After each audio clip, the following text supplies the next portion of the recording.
मथुरा से निकलकर भगवान कृष्ण ने द्वारिका क्षेत्र में ही पहले से स्थापित खंडहर हो चुके नगर क्षेत्र में एक नए नगर की स्थापना की थी। कहना चाहिए कि भगवान कृष्ण ने अपने पूर्वजों की भूमि को फिर से रहने लायक बनाया था, लेकिन आखिर ऐसा क्या हुआ कि द्वारिका नष्ट हो गई? किसने किया द्वारिका को नष्ट? क्या प्राकृतिक आपदा से नष्ट हो गई द्वारिका? क्या किसी आसमानी ताकत ने नष्ट कर दिया द्वारिका को, या किसी समुद्री शक्ति ने उजाड़ दिया द्वारिका को? आखिर क्या हुआ कि नष्ट हो गई द्वारिका और फिर बाद में वह समुद्र में डूब गई? अंतिम पेज पर खुलेगा इसका रहस्य, जो आज तक कोई नहीं जानता। इस सवाल की खोज कई वैज्ञानिकों ने की और उसके जवाब भी ढूंढे हैं। सैकड़ों फीट नीचे समुद्र में उन्हें ऐसे अवशेष मिले हैं जिसके चलते भारत का इतिहास बदल गया है। अब इतिहास को फिर से लिखे जाने की जरूरत बन गई है। आओ इस सब के खुलासे के पहले जान लें इस क्षेत्र की प्राचीन पृष्ठभूमि को। पहले जान लें इस क्षेत्र का इतिहास। तब खुलेगा द्वारिका का एक ऐसा रहस्य जो आप आज तक नहीं जान पाए हैं। ययाति के प्रमुख 5 पुत्र थे। 1 पुरु, 2 यदु, 3 तुर्वस, 4 अनु और 5 दुहु। इन्हें वेदों में पंचंद कहा गया है।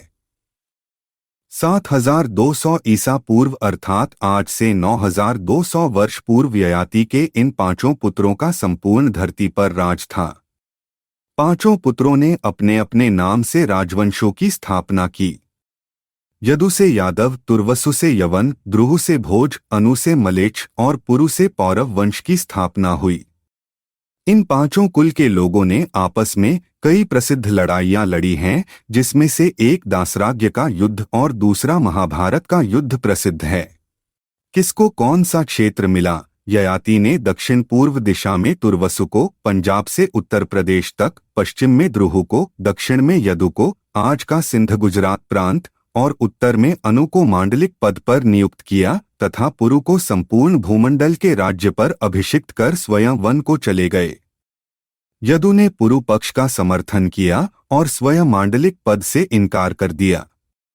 इस पर पुरु को राजा घोषित किया गया और वह प्रतिष्ठान की मुख्य शाखा का शासक हुआ। उसके वंशज पौरव कहलाए। अन्य 4 भाइयों को जो प्रदेश दिए गए उनका विवरण इस प्रकार है। यदु को चर्मरावती अथवा चर्मनवती, चंबल, बेत्रवती, बेतवा और शुक्तिंती, केन का तटवर्ती प्रदेश मिला। तुर्वसु को प्रतिष्ठान के दक्षिण पूर्व का भूभाग मिला और द्रुहु को उत्तर पश्चिम का, गंगा यमुना दोआब का उत्तरी भाग तथा उसके पूर्व का कुछ प्रदेश जिसकी सीमा अयोध्या राज्य से मिलती थी, अनु के हिस्से में आया। यदि हम यादवों के क्षेत्र की बात करें तो वह आज के पाकिस्तान स्थित सिंध प्रांत और भारत स्थित गुजरात का प्रांत है। इसके बीच का क्षेत्र यदु क्षेत्र कहलाता था। पहले राज्य का विभाजन नदी और वन क्षेत्र के आधार पर था। सरस्वती नदी पहले गुजरात के कच्छ के पास के समुद्र में विलीन होती थी। सरस्वती नदी के इस पार अर्थात विदर्भ की ओर गोदावरी नर्मदा तक से लेकर उस पार सिंधु नदी के किनारे तक का क्षेत्र यदुओं का था। सिंधु के उस पार यदु के दूसरे भाइयों का क्षेत्र था। द्वारिका का परिचय। कई द्वारों का शहर होने के कारण द्वारिका इसका नाम पड़ा। इस शहर के चारों ओर बहुत ही लंबी दीवार थी जिसमें कई द्वार थे। वह दीवार आज भी समुद्र के तल में स्थित है। भारत के सबसे प्राचीन नगरों में से एक है द्वारिका। ये 7 नगर हैं: द्वारिका, मथुरा, काशी, हरिद्वार, अवंतिका, कांची और अयोध्या। द्वारिका को द्वारावती, कुशस्थली, आनर्तक, ओखामंडल, गोमती द्वारिका, चक्रतीर्थ, अंतरद्वीप, वारिदुर्ग, उद्यमध्य स्थान भी कहा जाता है। गुजरात राज्य के पश्चिमी सिरे पर समुद्र के किनारे स्थित 4 धामों में से एक धाम और 7 पवित्र पुरियों में से एक पुरी है द्वारिका। द्वारिका 2 हैं: गोमती द्वारिका, बेट द्वारिका। गोमती द्वारिका धाम है, बेट द्वारिका पुरी है। बेट द्वारिका के लिए समुद्र मार्ग से जाना पड़ता है। द्वारिका का प्राचीन नाम कुशस्थली है। पौराणिक कथाओं के अनुसार महाराजा रैवतक के समुद्र में कुश बिछाकर यज्ञ करने के कारण ही इस नगरी का नाम कुशस्थली हुआ था।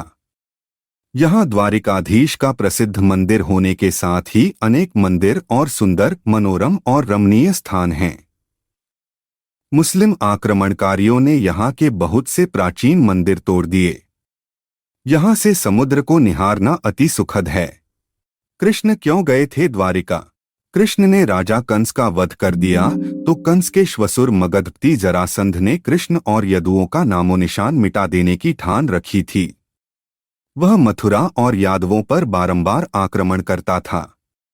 उसके कई मलेच्छ और यवनी मित्र राजा थे। अंततः यादवों की सुरक्षा को ध्यान में रखते हुए कृष्ण ने मथुरा को छोड़ने का निर्णय लिया। विंता के पुत्र गरुड़ की सलाह एवं ककुदमी के आमंत्रण पर कृष्ण कुशस्थली आ गए। वर्तमान द्वारिका नगर कुशस्थली के रूप में पहले से ही विद्यमान थी। कृष्ण ने इसी उजाड़ हो चुकी नगरी को पुनः बसाया। कृष्ण अपने 18 नए कुल बंधुओं के साथ द्वारिका आ गए। यहीं 36 वर्ष राज्य करने के बाद उनका देहावसान हुआ। द्वारिका के समुद्र में डूब जाने और यादव कुलों के नष्ट हो जाने के बाद कृष्ण के प्रपौत्र वज्र अथवा वज्रनाभ द्वारिका के यदुवंश के अंतिम शासक थे, जो यदुओं की आपसी लड़ाई में जीवित बच गए थे। द्वारिका के समुद्र में डूबने पर अर्जुन द्वारिका गए और वज्र तथा शेष बची यादव महिलाओं को हस्तिनापुर ले गए। कृष्ण के प्रपौत्र वज्र को हस्तिनापुर में मथुरा का राजा घोषित किया। वज्रनाभ के नाम से ही मथुरा क्षेत्र को ब्रजमंडल कहा जाता है।